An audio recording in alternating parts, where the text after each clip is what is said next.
Hi, I'm Joe Steffens with Investors Bank. We want to let you know the Suburban Chamber of Commerce is hosting its annual golf outing on Monday, October 17th. And I'm Marcella Giancarelli with PPAC Gladstone Bank. Joe and I have been working to make this outing a success, and this year's historic Suburban Golf Club will be hosting our golf outing. As many of you might know, Suburban Golf Club was designed by the renowned golf architect A.W. Tillinghast, who has designed many nearby golf clubs, including Baltusrol and also Somerset Hills and other courses from the Roaring 20s. After the golf, we will be having cocktail reception, award ceremony in the Suburban's Grand Clubhouse, which sits up on the hill with majestic views of their Tillinghast golf course. If you can't make the golf outing, please come for the reception. The date again is Monday, October 17th. Check-in and the practice range opens at 11 a.m. with a buffet luncheon and putting contest preceded by a shotgun start at 12:30. For more information, please go to the Chamber website or give us a call. There's also sponsorship opportunities. We would like to thank those sponsors who have committed to our event and are seeking additional sponsors to fill the remaining spots that are still available.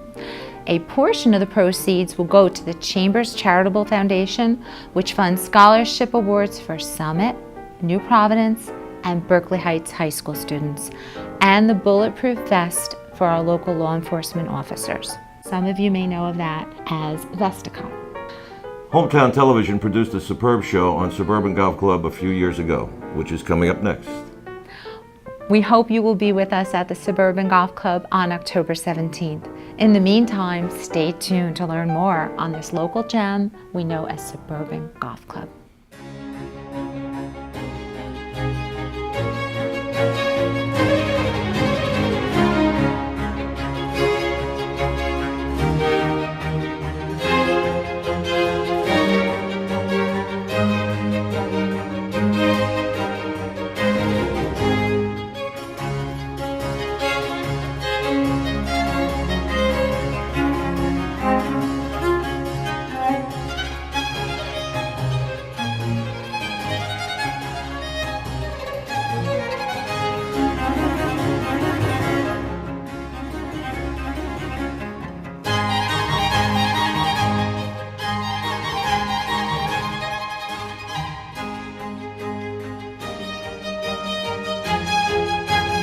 Hi, I'm John Cerruto. We're at Suburban Golf Club in Union, New Jersey.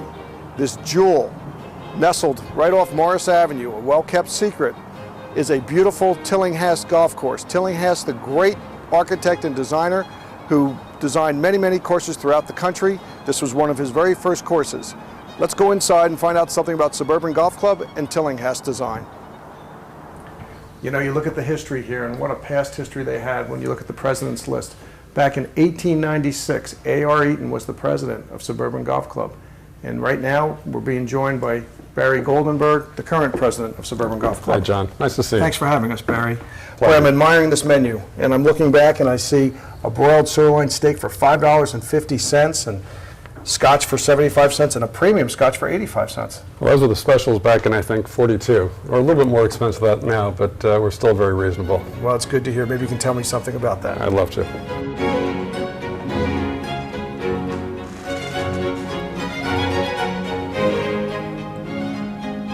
Barry, we're sitting here in the club's great room. You know, I look up at the president's board and I see the great history of this club going back to 1896. Tell me something about the history and the formation of Suburban.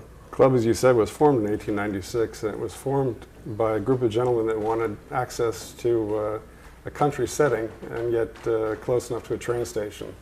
So we were 3 miles away from the Union train station, and the club initially was formed as a hunt club.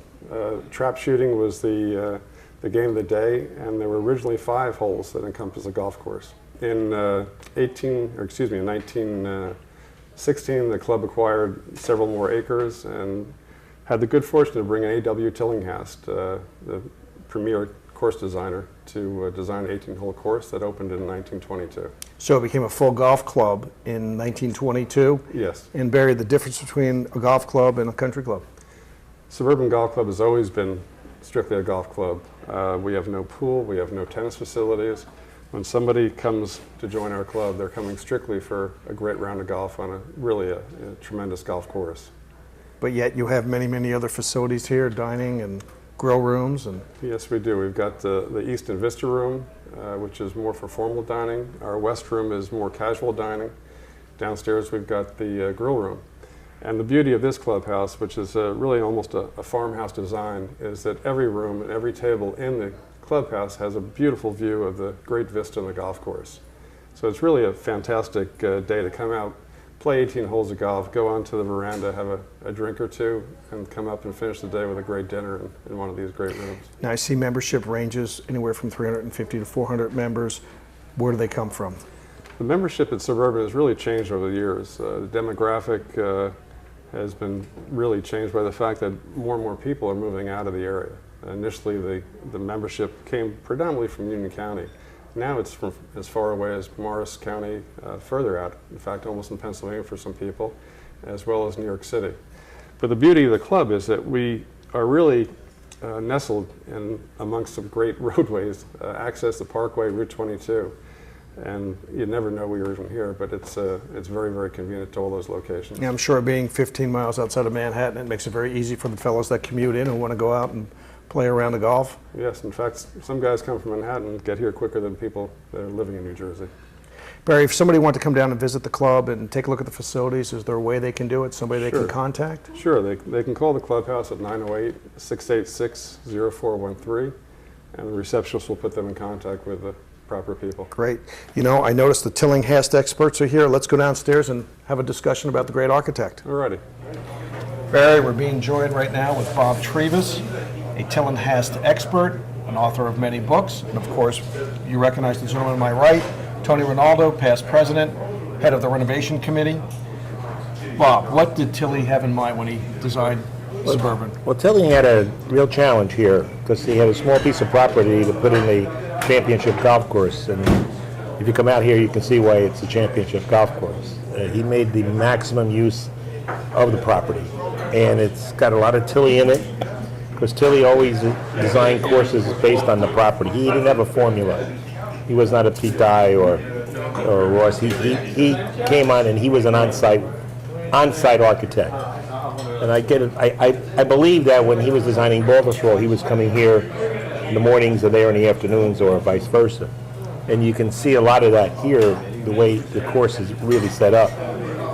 Especially since with all the new renovation, they're bringing it back, which is really exciting because there are many Tillinghast courses that are coming back to the Tillinghast original To design. the original state of which they were in. Right. Let me ask you something. Is there a commonality to his courses, or is each one a unique, original? Now, each course he designed, he was an on-site. He designed it right there. In fact, he would draw plans and come out here and change from what the plans are. If you look a lot of his drawings, the final course took a little different approach than what he originally, because he would come up here and he'd look at a green, or he'd look at a bunker, and say move it to the right, move it to the left.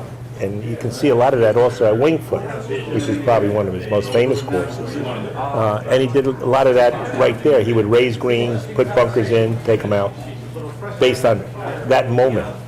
Those are some pretty prestigious courses, and I'm sure, Tony, you're very proud of the course here.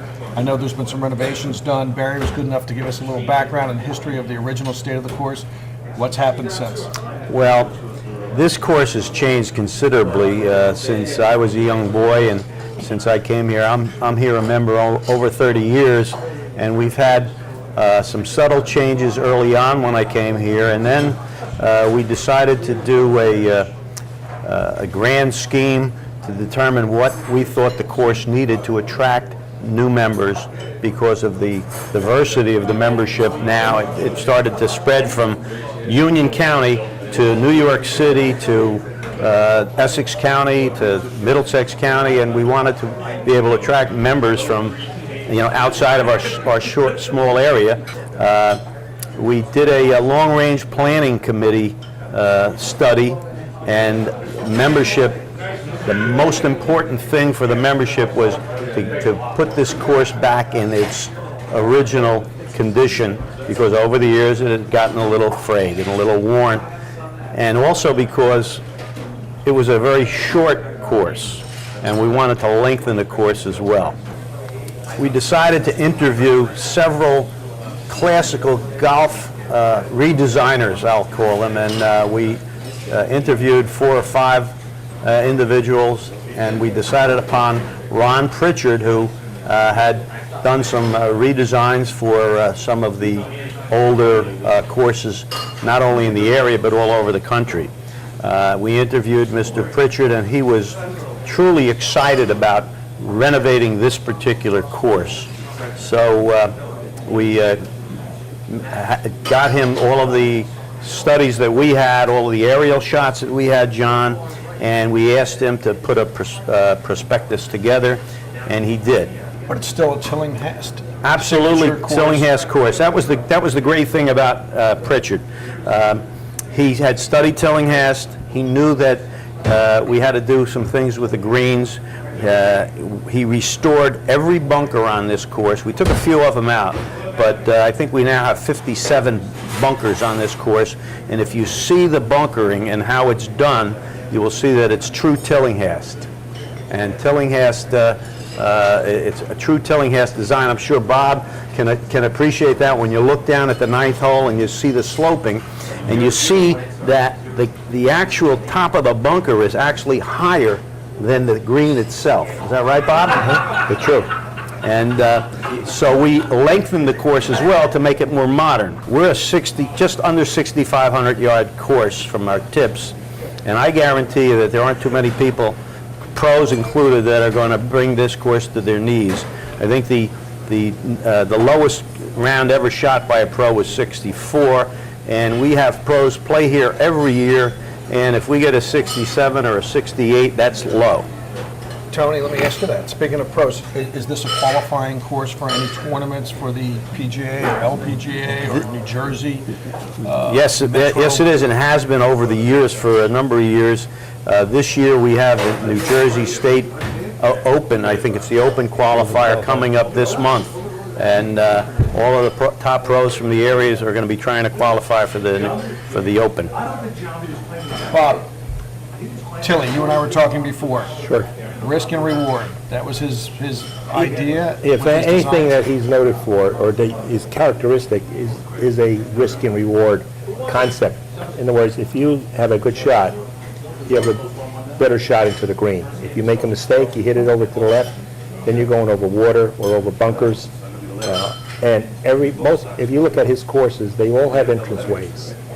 All, big majority, have an entranceway. It could be to the right, to the left. He doesn't put railroad ties in, or you have to hit over islands and so forth. There's always an approach. So if you get a good shot, you're going to have a good shot into the green. Well, which is interesting because, when I read a little bit about Tillinghast, he seemed to be very much a Renaissance man for his time. He was a photographer, he was a writer, he had a great sense of humor, but he was also very flamboyant, a little volatile. Now, how did that play into his creativity? Well, basically, you just said it. He was a creative man. I mean, he was everything. I mean, he was a player. He played in the Open, played in the Amateur. He was an architect, as we all know, and he studied everything. He was a writer. He was an incredible man. He wrote novels, not just on books, just on golf, but on other subjects about country clubs. He was loved by his family. He was a very difficult man as far as being a grandparent. We know his great-grandson who said that he always remembered him coming in, and he always wore a vest, always dressed up, but he was very stern. But he was good. He loved his wife. In fact, in the book there's several pictures of We have a number of your books here, by the in way. fact, that book there's several pictures of his family. And he was a family man. He took them for rides. He was building a golf course. He put them in the rumble seat and take them out to the golf course. Now, folklore has it that he liked a libation or two. Oh, on a yes. daily Well, basis. not everybody, Yeah. they said. We spoke to a caddy that used to caddy for him and said everybody had a few drinks in them. But even on site, he and George Lowe used to sit at Baltusrol, and they'd have a couple snips as he was designing the golf course. Well, he sounds like a fascinating, interesting man, that's for sure. And Great personality. Barry, any updates to what Tony had said with the course moving forward? Yes, it's kind of hard, and you're almost a little wary to make any changes to the original design. One of the designs we're thinking about is lengthening our 7th hole, which is a short par 4. And the real beauty of this course specifically is that Baltusrol is well known, of course, and Winged Foot is well known. We didn't have the amount of real estate that those clubs had to deal with. So when Tillinghast designed this course, he designed short, very difficult holes. In fact, some of our more interesting holes are our shorter holes. Our 2nd hole is a dogleg right that you never seem to have a good lie when you're going to the green. It doesn't invite you very much. Our 7th hole that we're talking about, extending the tee back a little bit, will make it a very, very difficult hole because you've got a very, very small landing area as a result. Our par 3s, our 3rd hole is one of the most difficult par 3s I think you'll find anywhere. So when you go forward and try to make changes to a classic design, you have to do it with a lot of caution. So we'll probably bring Ron Fritcher back in to give his nod off to make sure we're doing the right thing. So despite its size, the course offers a challenge to many low handicappers that have come here with this attitude they're just going to tear it up, and pros included come, and it's rare that people break par here. And as Tony also mentioned, we're hosting the Open Qualifier, and we'll have the best pros and amateurs trying to get it low here. It'll be difficult. Well, I am looking forward to seeing the course and getting out on the course before we head over there. Bob, I know you and our friend Rick Wolf have put out a number of books on Mr. Tillinghast. Do you want to mention how somebody can get a hold of these books or research it? If they visit our site, we have a Tillinghast Association, which we are the servers. We control it. We put it's full of Tillinghast information, and it's an exciting site. And it's simply tillinghast.net. I can vouch for that. Yeah. Very good site. Very I'm a complete. member of the Tillinghast Association and proud to be one too, Bob. And we bring it up to date on a regular basis.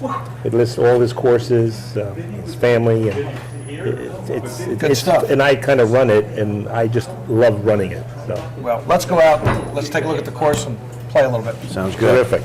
John, I would like to introduce you to our head PGA professional, Mark McCormick, who's been here since the year 2000.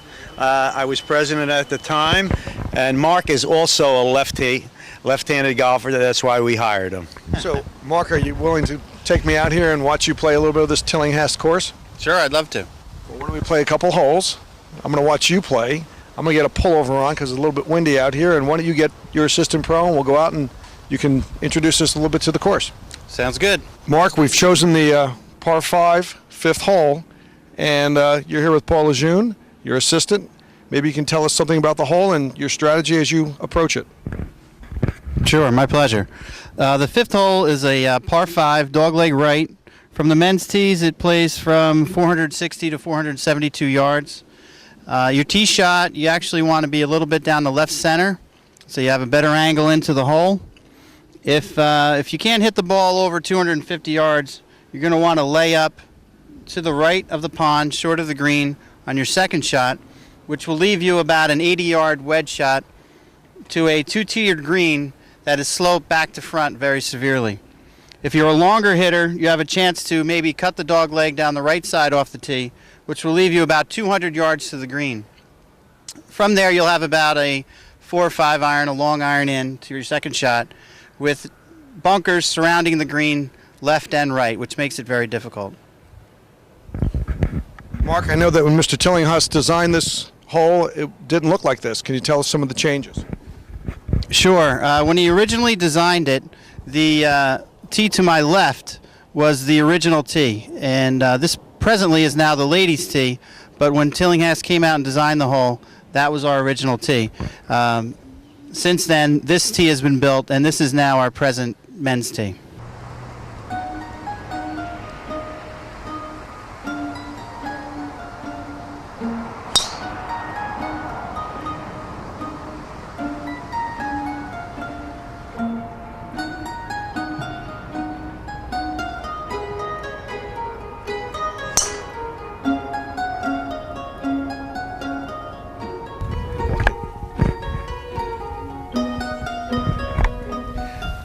Well, Mark and Paul, very pretty picture. We're about 205 yards away. Strong breeze coming in our faces. What are you going to go with? Oh, I'm sorry. I've got a 3 hybrid that I'm going to hit because I think my forward's going to be a little bit too long on this hole. And the last thing I want to do is hit it long over this green because the flag is on the back tier and everything slopes severely from back to front. So if I hit it long, there's not a very good chance that I'm going to leave it on the green if I have to chip back. Mark? Same. I'm going to use the hybrid. A little bit more club than normal because we're into the wind, but with a good shot, should reach the green. Now, Mark, are you going to be looking for the left side of the green, or are you just going right towards the pit? Probably more towards the center, or maybe a little bit towards the left side, just so that if I do miss the green to the left, I'll have a little bit of room to recover. If I miss the green to the right, there's not much room with that pin on the right side. Well, we have a challenging wind. Good luck, fellas.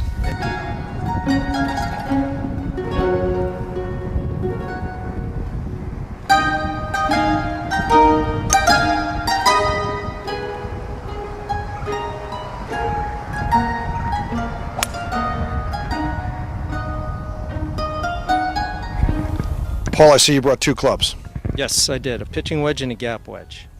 I'm sitting in a not real heavy rough, but it's enough that it's going to grab the club, and I don't want to use a very lofted club on this shot because I'm looking at a 2-tiered green here, and I want to run the ball up to the flag. I don't want to try to loft it up to the flag. I might not get it there, and it may roll back down all the way to the front. So I'm going to try to play a little bump and run shot, and it's just a feel shot for me right from here. So You want to be below the hole, if possible.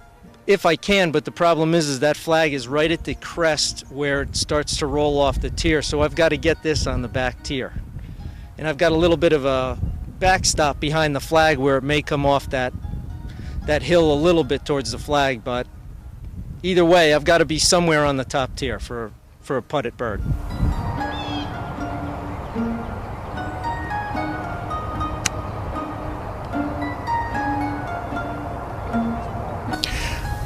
Mark, I would think you're probably about 40 feet away. Tell us about the read. Sure, it's left to right, up the hill, and the slope moving left to right is going to force me to play at probably about 10 feet of break. And with the hill, I should make sure that I hit it hard enough so that I get it up to the hole and don't leave it short.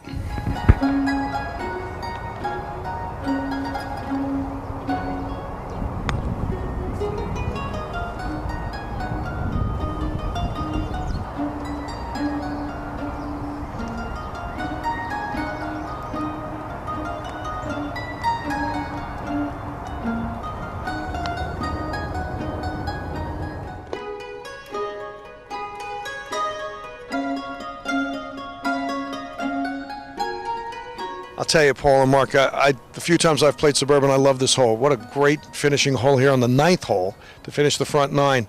And before we do that, tell us something about the facilities. Tell us something about some of the clinics and youth golf programs that you do have. Sure. I'll let Paul talk a little bit about the junior kids clinics.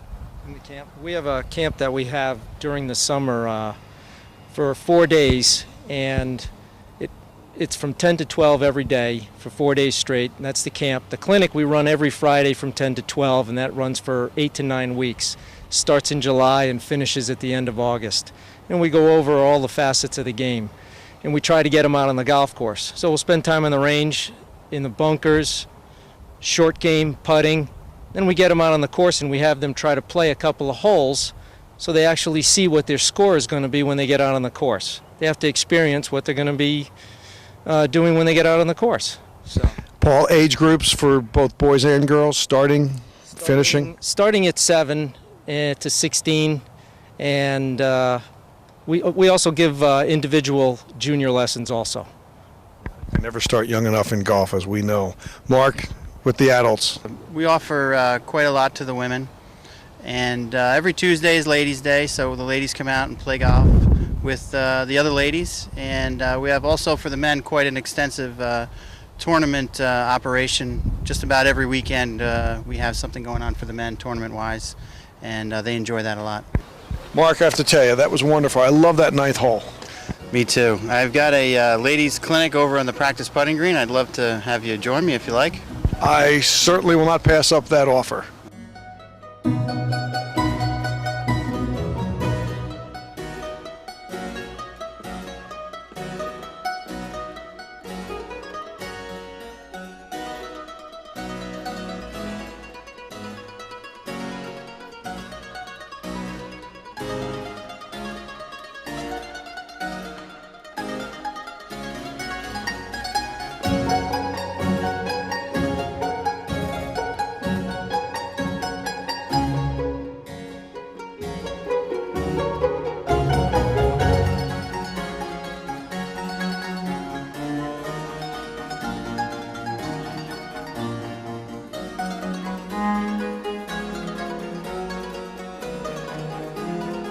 Barry, this was great. I really enjoyed coming down here. The course is beautiful, the facilities are excellent, but I really liked meeting the members. Really a good group of people. Well, it's our pleasure to have you down here, and I have to tell you quite honestly, when I joined Suburban, I joined just to have a great place to play golf, and it's become so much more than that. Our membership, as I said earlier, is diverse, and it's just a great bunch of people. It's become more of a family rather than just a bunch of members. And there's nothing better than coming down here after a tough day at work and coming to your second home. Oh, that's really nice. Well, this was a great day, and I thank you for having us. And where did the Tillinghast guys go? You know, Bob, we had a tremendous round together at this beautiful course, my home course, Suburban Golf Club. You as a Tillinghast guy have to just reflect upon what golf means to us most of our lives. What do you think, Bob? I love the game. I love the golf course. I mean, look at this. This is heaven, you know? If heaven's like this, I'm going to be very happy, providing I go there. But the game is fun. The camaraderie is fantastic. You meet lots of new people, and to be out there with Mother Nature is just something that I just adore. Golf is a reflection of life, and I'm glad that someone invented it many, many years ago.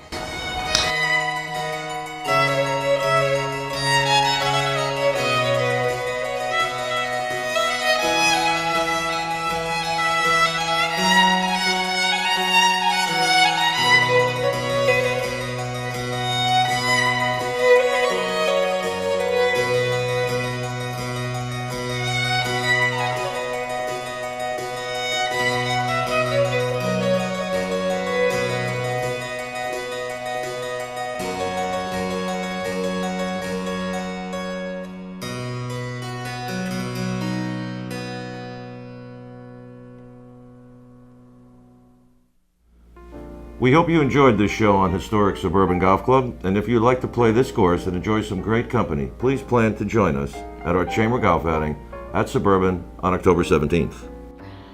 Check-in and practice range opens at 11 a.m. with a buffet luncheon and putting contest preceding a shotgun start at 12:30. For more information, please go to the Chamber website or give us a call.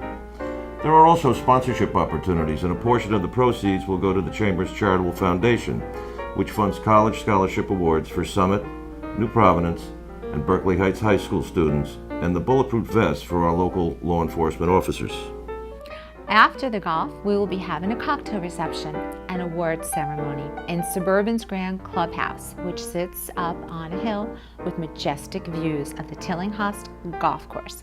If you can't make the golf, please come for the reception. We hope to see you. I'm Joe Steffens from Investors Bank for the Suburban Chamber of Commerce. And I'm Marcella Giangrelli from PPAC Gladstone Bank. We hope you can come with us at Suburban Golf Club on October 17th.